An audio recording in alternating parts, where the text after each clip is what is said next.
시편 66편 10절에서 20절까지의 말씀입니다. 하나님이여 주께서 우리를 시험하시되 우리를 단련하시기를 은을 단련함 같이 하셨으며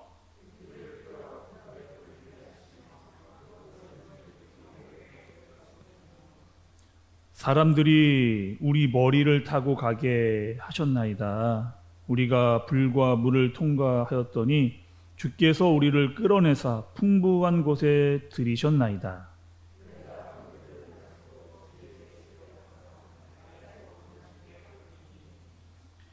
이는 내 입술이 낸 것이요 내 환난 때에 내 입이 말한 것이니이다.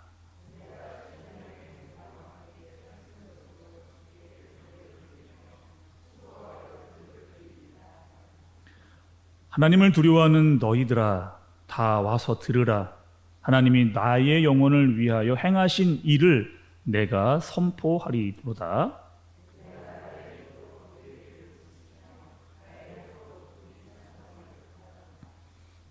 내가 나의 마음에 죄악을 품었더라면 주께서 듣지 아니하시리라.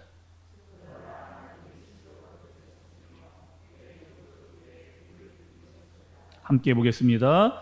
하나님을 찬송하리로다. 그가 내 기도를 물리치지 아니하시고 그의 인자하심을 내게서 거두지도 아니하셨도다. 아멘. 아멘. 우리가 성경을 보면 특별히 성경의 인물 중에 다윗을 보면 다윗이 왕이 되기까지 참 오랜 시간이 걸린 것을 우리가 볼 수가 있게 됩니다. 그러니까 우리가 생각할 때는 다윗이 골리앗을 물리쳤을 때 정말 멋지게 물맷돌로 골리앗을 물리쳤을 때가 가장 좋은 때, 왕이 될 때가 가장 좋을 때라고 생각할 수 있습니다. 온 나라가 사울은 만만, 천천, 다윗은 만만, 완전 분위기가 다윗이 왕이 될 만한 그런 분위기로 가고 있었고, 그때 다윗이 왕이 되면 다윗도 좋고 백성들도 참 좋았을 텐데 하나님께서는 다윗을 광야로 끌어내서 굉장히 오랜 시간 연단을 하신 것을 볼 수가 있습니다. 왜 그렇게 하셨을까라고 생각을 해보다 보면 다윗을 훈련하고 또 그 시간을 연단시켰다라고 하는 것을 볼 수가 있죠.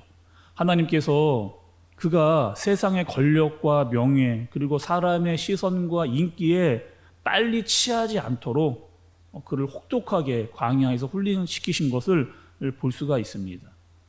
오늘 말씀 여러분 10절을 보시면 주께서 우리를 시험하신다라고 말씀하시는 것을 볼 수가 있습니다. 근데 어떻게 훈련을 시키시느냐? 우리를 단련하시기를 은을 단련한 같이 하셨으며, 그러니까 은이 여러분 그렇게 재련되기 위해서는 그냥 되지 않습니다. 굉장히 뜨거운 용광로에 들어가서 물과 같이 전부 다 녹아져야지만 은이 나오게 되는데 굉장히 중요한 타이밍과 정교한 손길이 그 안에 들어가야 순수한 은이 이렇게 채출될 수가 있죠.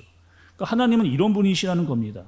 때로는 우리에게 시련을 주시기도 하고 또 굉장히 힘든 시간을 우리에게도 주시기도 하지만 그것이 바로 우리에게 그 시간들을 돌아보면 참 필요하다라고 하는 은과 같이 나오는 시간이라고 하는 것을 알 수가 있습니다. 그러니까 우리 입장에서는 그런 연단이 좀 너무 힘듭니다. 그리고 피했으면 좋겠고 안 왔으면 좋겠고 또 그런 연단이 오면 시간이 참 가지 않는 것만큼 힘든 시간인데 그 시간이 지나간 후에야 하나님께서 왜 이러한 시간들을 우리에게 주셨는지를 조금 우리가 깨달을 수 있게 되는 그런 시간들을 갖는 경우가 많이 있죠. 그래서 하나님께서는 우리가 제대로 된 성도가 되기 위해 사용하시는 방법 중에 하나가 바로 이 시련이고 연단이라는 것을 볼 수가 있습니다. 하나님께서는 하나님의 백성이 된 것만으로 만족하지를 않으시고 계속해서 하나님의 백성답게 살아가기를 원하시기 때문에 우리가 때로는 어려운 시간, 시련과 연단을 통해서 하나님의 사람으로 만들어가면서 하나님이 어떠한 분이신가를 알도록 하기 위해서 이 시련과 연단을 우리에게 주신다라고 하는 겁니다.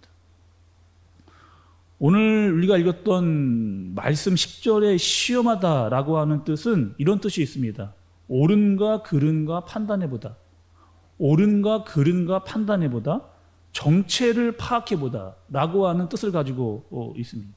그러니까 은이 그 속에 불순물이 들어갔는지 안 들어갔는지를 보기 위해서는 뜨거운 용광로에 들어가서 강력한 불을 만나야 그 속에서 완전히 은이 액체가 되면서 불순물이 걸러지는 그런 시간들을 겪게 되는데, 이 시간을 시인이 시험이라고 표현을 하고 있는 겁니다.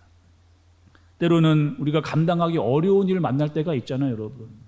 사시면서 늘 좋은 일만 있지를 않고, 이 시간들이 너무나 괴롭고 힘들고 어렵다라고 하는 인생의 환난과 고난을 여러 만나실 때가 있잖아요. 물론 우리가 잘못해서 만나기도 하지만 하나님께서 우리를 훈련시키시기 위해 그러한 어려운 시간들을 주시기도 한다는 겁니다. 우리 안에 잘못된 것들이 있다면 그것들을 다 정화하시기 위해 그런 시간들을 우리에게 주신다라고 하는 거죠. 그때 우리의 마음과 모습은 어떠한가? 때로는 우리는 그러한 시간을 만나게 되면 하나님 앞에 바로 서려고 하는 마음도 있지만 잘못된 마음으로 흘러가게 되면 하나님을 원망하기도 하고 하나님을 탓하기도 하는 것을 볼 수가 있습니다. 그러나 하나님께서는 우리를 정금과 같이 순도 100%의 은과 같은 모습으로 나오기를 바라신다라고 하는 사실을 우리가 여러분 아셔야 되는 거죠. 성경에 보면 그 대표적인 사람이 있습니다. 그 사람은 바로 여러분들이 잘 아시는 대로 욥입니다. 또 욥기 23장 10절의 말씀을 보면 그러나 내가 가는 길을 그가 아시나니 그가 단련하신 후에는 내가 순금과 같이 되어 나오리라, 이렇게 말씀을 하고 있죠. 욥이 여러분 어떤 사람이에요? 의인입니다. 그러니까 의인 중에 의인이에요. 근데 하나님께서 왜 이 의인 중에 의인을 연단하시는가에 대해서 의문이 들 때가 간혹 있는 거죠. 욥 자신도 사실 그 어려운 시간을 지내면서 끊임없이 하나님께 묻고 계속 하나님께 질문하고 답을 듣고 이런 과정들을 겪는 것을 볼 수가 있습니다. 그리고 욥이 그 어려운 시간들을 철저하게 다 지나고 난 다음에 더 정결한 모습으로 하나님께 나아가는 그런 모습을 볼 수가 있는 거죠. 그래서 우리에게 여러분 하나님이 주시는 시험이 있을 수도 있는데 그것은 하나님께서 우리를 힘들게 하고 어렵게 하려고 주시는 것이 아니라 하나님의 사람으로 세워져 가기 위한 가정이라는 것을 사실을 우리가 잘 알아야 됩니다. 그리고 그 시간에 우리가 정금과 같이 순도 100%의 은과 같이 나와야 한다는 사실을 우리가 잘 알아야 되는 거죠. 이스라엘 민족이 광야에서 40년의 시간을 보냈습니다. 애굽에서 나와서 곧바로 가나안으로 들어가면 되는데, 또 학자들이 그 시간은 애굽에서 가나안으로 들어가는 곧장 일직선으로 들어가면 2달이면 들어갈 수 있는 시간을 하나님께서는 40년을 돌리시는 그런 것을 볼 수가 있습니다. 아니 이미 애굽에서 400년 동안 고생을 했는데 막바로 들어가도 되는데 하나님께서는 광야에서 이스라엘 백성들이 40년을 보내도록 하시는 거죠. 그때 모세가 한 말이 있습니다. 특별히 모세가 이스라엘 백성들에게 꼭 해준 말이 신명기에 등장을 합니다. 신명기 8장 2절과 3절인데 제가 한번 여러분께 읽어 드릴 때 잘 한번 들어보시면 좋을 것 같아요. 내 하나님 여호와께서 이 40년 동안에 내게 광야의 길을 걷게 하신 것을 기억하라. 이는 너를 낮추시며 너를 시험하사 내 마음이 어떠한지 그 명령을 지키는지 지키지 않는지를 알려 하심이라. 그러니까 너를 낮추시며 시험하사 내 마음이 어떠한지 그 명령을 지키는지 안 지키는지를 알려 하신답니다. 또 3절에 너를 낮추시며 너를 줄이게 하시며 또 너를 알지도 못하며 내 조상들도 알지 못하던 만나를 내게 먹이신 것은 사람이 떡으로만 사는 것이 아니요 여호와의 입에서 나오는 모든 말씀으로 살 줄을 내가 알게 하려 하심이라. 이렇게 모세가 이스라엘 백성들에게 하나님의 말씀을 전하고 있는 거죠. 그러니까 너를 시험하는 이유는 너를 낮추기 위함이랍니다. 또 너의 마음이 어떠한지를 그 시험 가운데서 하나님께서 보시겠다라고 하는 거예요. 정말 그 말씀대로 사는지 안 사는지, 그 어려운 과정 가운데 있을 때 정말 하나님의 말씀으로 너희들이 사는지 안 사는지를 하나님께서 보시겠다는 거죠. 이번 주간 시편의 말씀을 여러분과 제가 나누면서 여러분께 드렸던 말씀이 있습니다. 우리의 믿음은 우리가 진짜 힘들 때 나온다는 거죠. 좋을 때는 다 잘할 수 있습니다. 그러나 정말 우리에게 이런 시련과 어려움이 왔을 때 하나님은 우리가 하나님의 말씀으로 살려고 하는지 그렇지 않은지를 그때 하나님께서 보시겠다는 거예요. 그리고 그 시간이 단련의 시간이라고 하는, 성화의 시간이라고 하는 사실을 하나님께서 보시겠다는 겁니다. 오늘 시편 기자는 하나님께 이렇게 그 마음을 올려드리는 것을 볼 수가 있습니다. 그리고 더 자세한 이 간증이 어떻게 나오는지 이 내막을 우리가 시인과 같이 있었다라 하면 들을 수 있었겠지만 시인은 오늘 여기까지만 이야기를 할 수가 있습니다. 그러면서 시인은 계속해서 하나님 앞에서 시험을 통해서 연단되고 성화되는 과정을 지나고 있는 거죠. 마찬가지 여러분, 우리도 하나님께서 부르신 사람이고 여전히 성화되어져야 가는 그런 사람이어야 합니다. 또 이 고난과 시련의 시간을 만났을 때 아주 중요한 것이 있습니다. 그것은 바로 하나님께서 나와 함께 계시고 있다는 사실.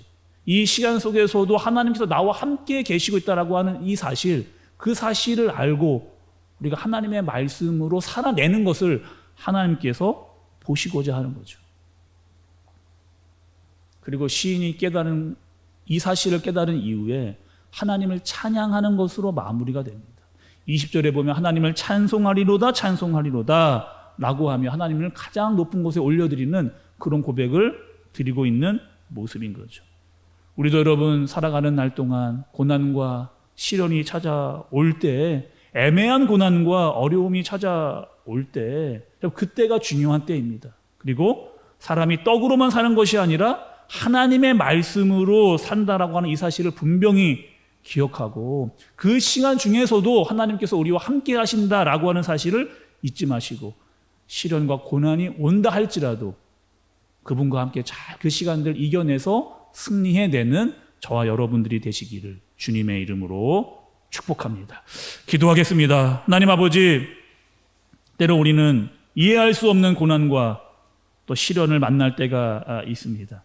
그런 힘든 시간들을 보내면서 우리가 다른 곳으로 튀어나가지 않도록 주님께서 우리를 붙잡아 주옵소서. 은이 정결되어져 가는 시간, 정금과 같이 나오는 시간이라고 하는 사실을 잊지 않고 그 시간 중에서도 하나님께서 나와 함께 하신다라고 하는 사실을 잊지 않고 그 말씀을 지키는 사람으로 성화의 길을 걸어갈 수 있는 우리 모두가 되게 하여 주옵소서. 모든 시간과 과정 가운데 주님만 의지하는 우리 모두가 되게 하여 주옵소서. 예수님의 이름으로 기도드리옵나이다. 아멘.